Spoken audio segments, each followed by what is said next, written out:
Vu les difficultés que les élèves rencontrent à assimiler le contenu des œuvres programmées pour la première année du baccalauréat français, je me suis vu dans l'obligation de les lire en français puis les traduire en arabe afin de leur faciliter la tâche. نظرا للصعوبات التي يلاقيها التلاميذ في استيعاب مضامين ومحتويات المؤلفات المقررة بالنسبة للسنة الأولى بكالوريا، ارتأيت أن أقرأها باللغة الفرنسية ثم أعيد ترجمتها باللغة العربية حتى يتمكنوا من استيعاب المضامين بطريقة سهلة ومتاحة. الآن سنشرع في قراءة الجزء الأول من الفصل الأول من رواية صندوق العجائب La boîte à merveilles لكاتبها أحمد الصفريوي على بركة الله. Le soir, quand tous dorment, les riches dans leurs chaudes couvertures, les pauvres sur les marches des boutiques ou sous les porches des palais, moi je ne dors pas. Je songe à ma solitude et j'en sens tout le poids. Ma solitude ne date pas d'hier. في المساء عندما ينام الجميع الأغنياء في فراشهم الدافئ والفقراء فوق درج المحلات التجارية أو تحت مداخل القصور، أنا لا أنام، أفكر في وحدتي وأحس بكل ثقلها. وحدتي ليست وليدة الأمس. Je vois au fond d'une impasse que le soleil ne visite jamais un petit garçon de 6 ans dresser un piège pour attraper un moineau. Mais le moineau ne vient jamais. Il désire tant ce petit moineau. Il ne le mangera pas, il ne le martyrisera pas. Il veut en faire son compagnon. Les pieds nus sur la terre humide, il court jusqu'au bout de la ruelle pour voir passer les ânes et revient s'asseoir sur le pas de la maison et attendre l'arrivée du moineau qui ne vient pas. Le soir, il rentre le cœur gros et les yeux rougis, balançant au bout de son petit bras un piège en fil de cuivre. أرى في مكان بدون منفذ لا تزوره الشمس أبدا طفلا في السادسة من عمره يهيئ فخا لاصطياد عصفور لا ليأكله ولا ليعذبه ولكن ليتخذ منه رفيقا بأرجل حافية فوق أرض مبتلة يعبر الزقاق ليرى مرور الحمير ثم يعود ليجلس على عتبة المنزل وينتظر قدوم الطائر الذي لا يأتي. في المساء يرجع أدراجه بقلب حزين وأعين محمرة وكله خيبة. Nous habitions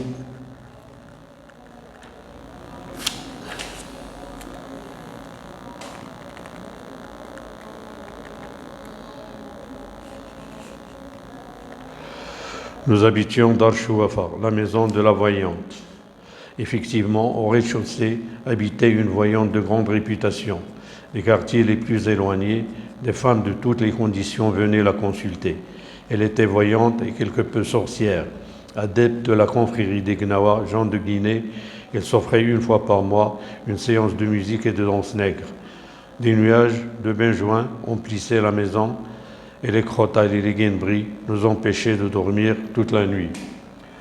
كنا نسكن في دار الشوافة التي كانت تشغل الطبقة السفلي. كانت لها شهرة كبيرة. كانت النساء من جميع الطبقات الاجتماعية ومن الأحياء البعيدة تأتينا لاستشارتها. كانت تمارس السحر ولكن بدرجة أقل. كانت تنتمي إلى أخوية غناوة ناس غينيا. كانت تحيي مرة في الشهر ليلة من الموسيقى والرقص الزنجيين. كان المنزل يمتلئ بسحاب حرق البخور وكانت أصوات الآلات الموسيقية تمنعنا من النوم طوال الليل.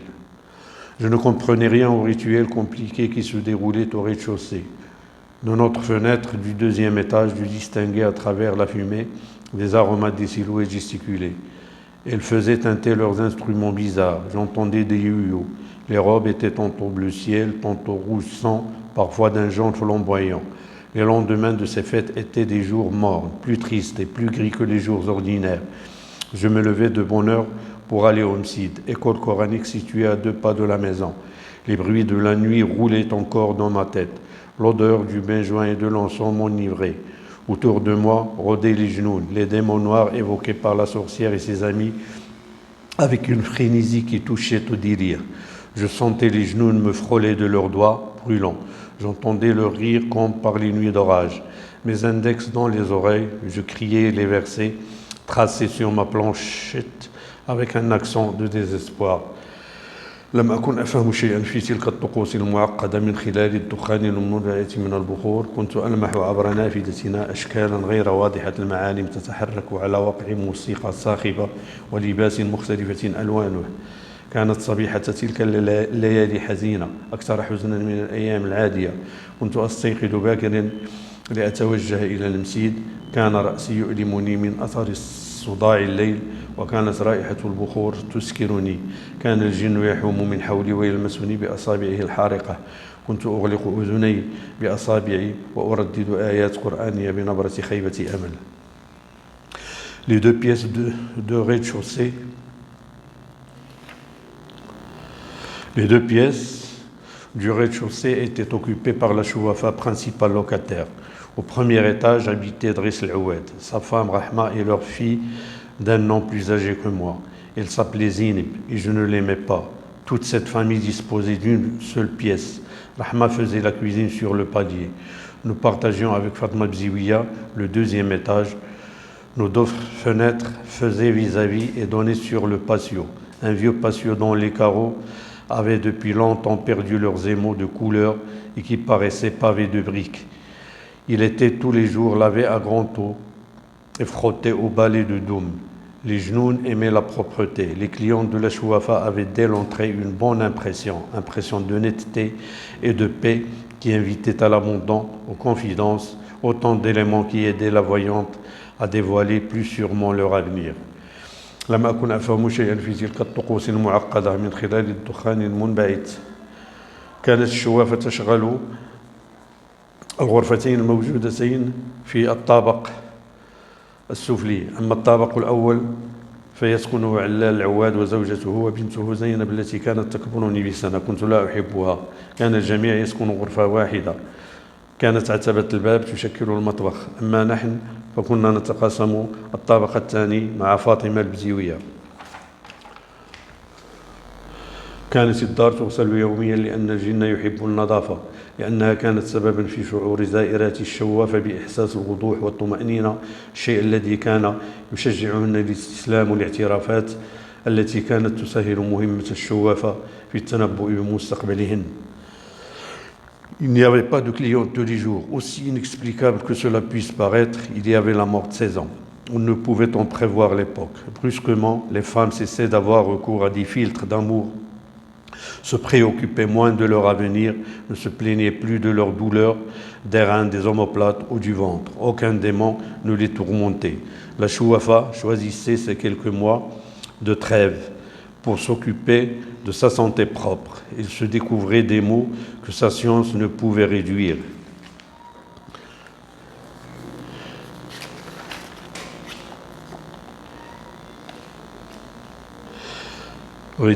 Les diables hallucinés se montraient plus exigeants, quant à la couleur des cafetans, l'heure de les porter, les aromates qu'il fallait brûler dans telle ou telle circonstance. Et dans la pénombre de sa grande pièce tendue de cretonne, la chouafa gémissait, se plaignait, conjurait, se desséchait dans des nuages d'encens et de benjoin. لم تكن هناك زبونة كل يوم. كانت هناك فترات ركود، الأمر الذي يستعصي شرحه. كان من الصعب التنبؤ بهذه الفترات. بغتة كانت النساء تستغنين عن وصفات الحب ويقل انشغالهن بمستقبلهن. لم يعدن يشتكين من آلام الكلي والكتف والبطن. لم يعد الشيطان يزعجهن. كانت الشوافة تستغل هذه الفترة لاكتشاف آلامها التي تعجز عن التخفيف منها. كانت عفاريتها ترهقها من حيث إلحاحها عليها بارتداء ألوان معينة وحرق بخور بعينها، وكانت تكثر من الدعاء لطرد الخوف والشر. J'avais peut-être 6 ans. Ma mémoire était une cire fraîche et les moindres événements s'y gravaient en images. Il me restait cet album pour égayer ma solitude, pour me prouver à moi-même que je ne suis pas mort.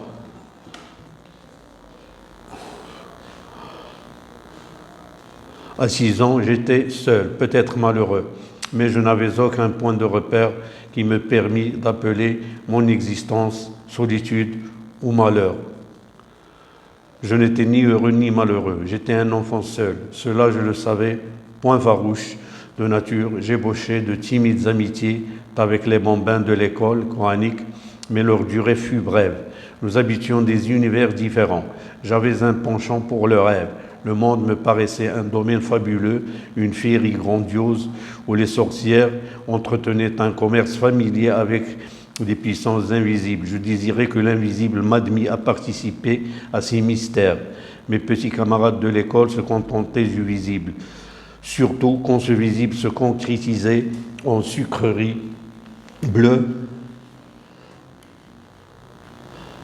bleu céleste, d'un bleu céleste ou d'un rose de soleil couchant. Ils aimaient grignoter, sucer, mordre à pleines dents. Ils aimaient aussi jouer à la bataille, se prendre à la gorge, avec des airs d'assassins, crier pour imiter la voix de leur père, s'insulter pour imiter les voisins, commander pour imiter le maître. لقد كنت في السادسة من عمري كانت ذاكرتي قوية لم أكن سعيدا ولم أكن تعيسا كنت طفلا وحيدا لم أكن عنيفا كانت صداقاتي خجولة قصيرة الأمد أنا ورفقائي في المسجد كانت عوالمنا مختلفة كنت ميالا إلى الحلم بالنسبة لي العالم مجال خرافي حيث ترتبط الساحرات بعلاقات ألفة مع القوى الخفية كنت أتطلع إلى العالم الخفي عكس رفقائي كان عالمهم يرتبط بالمحسوسات الحلويات الصراخ والسباب يصرخون لتقليد الآباء يتشاجرون لتقليد الجيران ويأمرون لتقليد المعلم أنا لم أكن أريد التقليد كنت أريد أن أعرف. Abdallah l'épicier me raconta les exploits d'un roi magnifique qui vivait dans un pays de lumière et de fleurs et de parfums, par-delà les mers des ténèbres, par-delà la grande muraille. Et je désirais faire un pacte avec les puissances invisibles qui obéissaient aux sorcières afin qu'ils m'emmènent par-delà les mers des ténèbres et par-delà la grande muraille, vivre dans ce pays de lumière, de parfums et de fleurs. Mon père me parlait du paradis, mais pour y renaître, il fallait d'abord mourir. Mon père ajoutait que se tuer était un grand péché, un péché qui interdisait l'accès à ce royaume. Alors je n'avais qu'une solution, attendre. Attendre de devenir un homme, attendre de mourir, pour renaître au bord du fleuve Salsabil. Attendre, c'est cela exister. À cette idée, je n'éprouvais certainement aucune frayeur. Je me réveillais le matin, je faisais ce qu'on me disait de faire. Le soir, le soleil disparaissait et je revenais m'endormir pour recommencer le lendemain. Je savais qu'une journée s'ajoutait à une autre. Je savais que les jours faisaient les mois, que les mois, les saisons,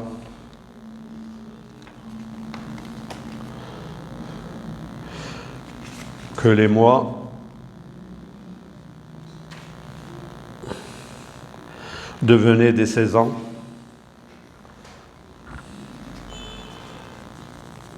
et les saisons l'année.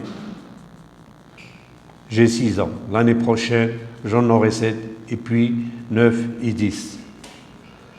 لقد روى لي عبد الله البقال قصة ملك رائع كان يعيش في بلد الأنوار والورود والعطور من وراء البحار والظلمات والأسوار العظيمة كنت أريد التعاقد مع القوى الخفية اللائي يطعن الساحرات ليأخذنني معهن للعيش في بلاد الأنوار والعطور والورود حسب والدي الوجوج إلى الجنة يجب أن أموت ليتحقق هذا علي الانتظار طويلا وبما أن الموت الطوعي يعتبر ذنبا عظيما يمنع من ولوج هذه المملكة فعلي الانتظار انتظار أن أصبح رجلا انتظار الموت لأحيا من جديد على ضفة نهر السلسبيل هذا هو معنى الوجود لم أكن أحس بأي خوف تجاه هذه الفكرة كنت أعيد في اليوم الموالي نفس ما عشته بالأمس. En attendant, à 10 ans, on est presque un homme.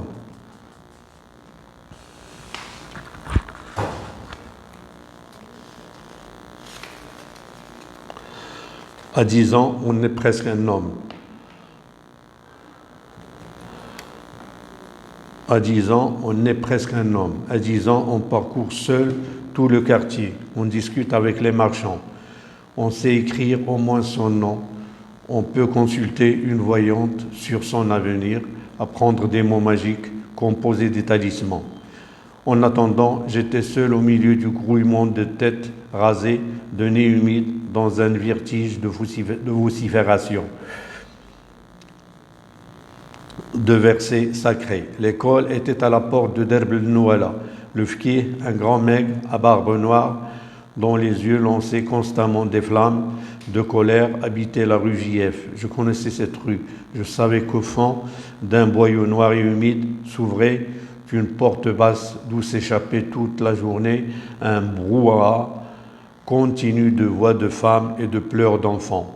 La première fois que j'avais entendu ce bruit, j'avais éclaté en sanglots parce que j'avais reconnu la voix de l'enfer, telle que mon père les évoqua. في سن العاشرة نعتبر رجالا تقريبا يمكننا عبور الحي التحدث إلى البائع ومعرفة كتابة اسمنا على الأقل يمكننا استشارة الشوافة وتعلم كلمات سحرية وصنع الطلاسيم. في انتظار ذلك كنت وسط حشد من الرؤوس الحليقة وأنوف الندية وسط دوار الصراخ بآيات مقدسة. كانت المدرسة على مشارف درب النوالة. كان الفقيه طويل القامة نحيفا بلحية سوداء، كان ينبعث من عينيه دائما لهيب الغضب. كان يسكن زنقة جياف التي كنت أعرفها. في نهايتها الضيقة كانت تفتح باب قصيرة يصدر منها ضجيج متواصل لأصوات النساء وبكاء الأطفال. في أول مرة سمعت تلك الأصوات انفجرت باكيا لأنني تعرفت على أصوات جهنم كما ذكرهم أبي في إحدى الأمسيات.